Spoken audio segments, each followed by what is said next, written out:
Okay everyone, here we go again. We're going to look at some more trades that have been going down. There's only a small handful since the weekend, since we had all the crazy madness. So we'll get through these very quickly and we'll look forward to the draft. It's only 14 days away, 2 weeks. 2 weeks till the NFL draft. I hope you're all getting excited. I know we're excited here. We're going to get the beers in, we're going to get the crisps in. That's chips to you guys, crisps. We're going to get loaded. Anyway, let's get down to these trades. First off, in the TV shows, we've got Al Bundy, marker, giving away Michael Carter in this year's 211 and acquiring DeAndre Hopkins from Beaver. That's Scott. Now, personally, I think Carter and Hopkins are two players that I value quite equally, both around the late first to early second mark, which would be anything between 110 and 202 in a standard 12-team league. So I think there's a slight overpayment here, but if you needed the wide receiver, I can see why you did it. If you believe the Jets are going to invest in the position during the draft, invest early, then I can see why you got out on Carter. However, if Carter is the star player at New York, I think he's in for a very good season. It all depends on what happens on draft day. I think this is one of them trades that you trade before the draft, hoping that they're taking a running back, because if they take a running back, you're not going to get this value after the draft. So yeah, good work both of you there, and good luck. We'll see how that plays out for you. The next trade was in my Rise to the Challenge League. We had Team USA, Mark, giving away Elijah Mitchell and acquiring from Dr. Mantis to bag in Benny Snell. Don't even know why. And 2024 round 1 pick from Dr. Mantis. Now I think this was great play by Mark. He's got 3 or 4 first round picks in 2023 already, and he's now starting to target some of the 2024 ones. Now Dr. Mantis has got a very aging team.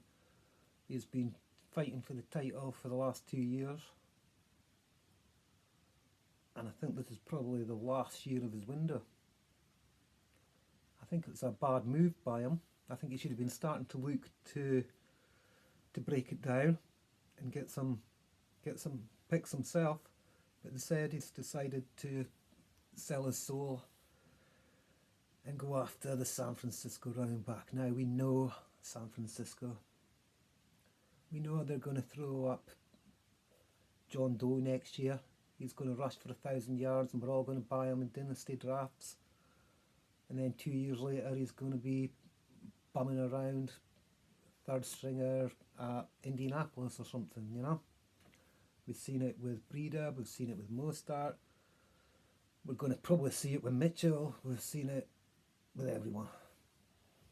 So yeah, Trey Sermon could come back. You never know.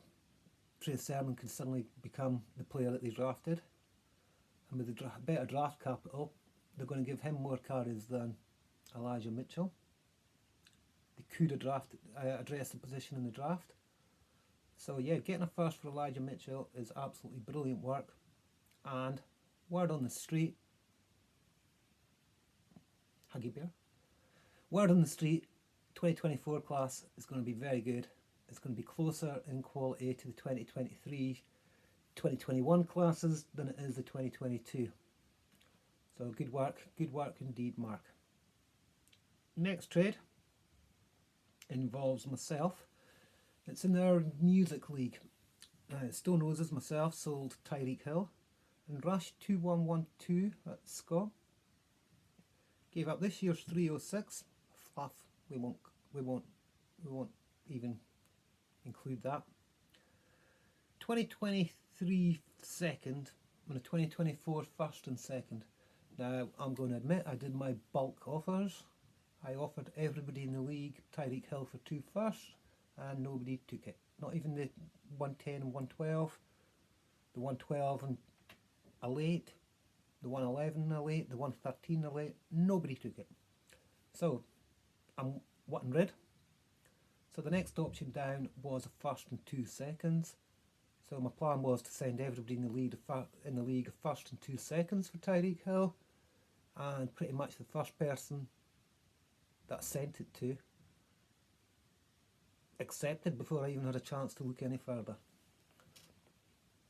Now, I acquired Hill in a deal with Corin, and I said at the time my aim was to get a first for Tyreek Hill. I've got first and 2 seconds, so I'm happy. I think Scott's happy because he's in desperate need for wide receiver in that league. You think he's got Justin Jefferson and a bunch of waiver guys, so to get Tyreek Hill is going to be a great help for him as well. Good luck, Scott, and my team will see you in about 2024-2025, hopefully.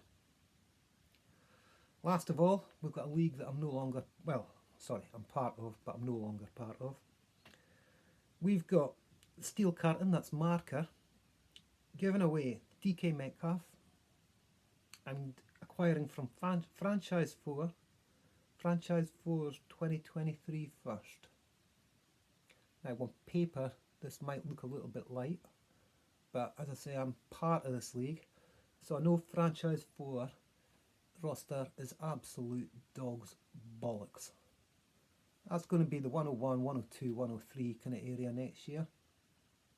I think Marker's obviously going to rebuild, so he might be in contention for that 101, 102 himself, but even then, believe me guys, this Franchise 4 team is awful. Absolutely awful. So I think he's going to get, in Jackson Smith and Jigba, Keyshawn Butte, Bijan Robinson, one of those 3 guys. I think it's guaranteed one of those 3 guys, and I think we'd all take one of those 3 ahead of DK Metcalf. Heck, we don't know who DK Metcalf's quarterback is. We don't even know what team he's going to be in. He's already entering almost his 2nd contract. So by the time he's at his peak, I think Marker's team won't yet be contending fully. So when you're contender, you want to get all your players at your peak, really. So good work, Marker. Well, thanks for that short little show today. We've got the NFC chat coming up this weekend with Marker.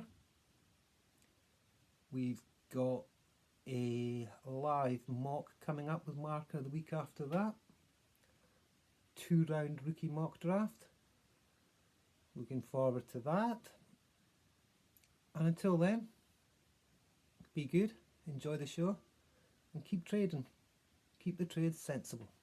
Bye now.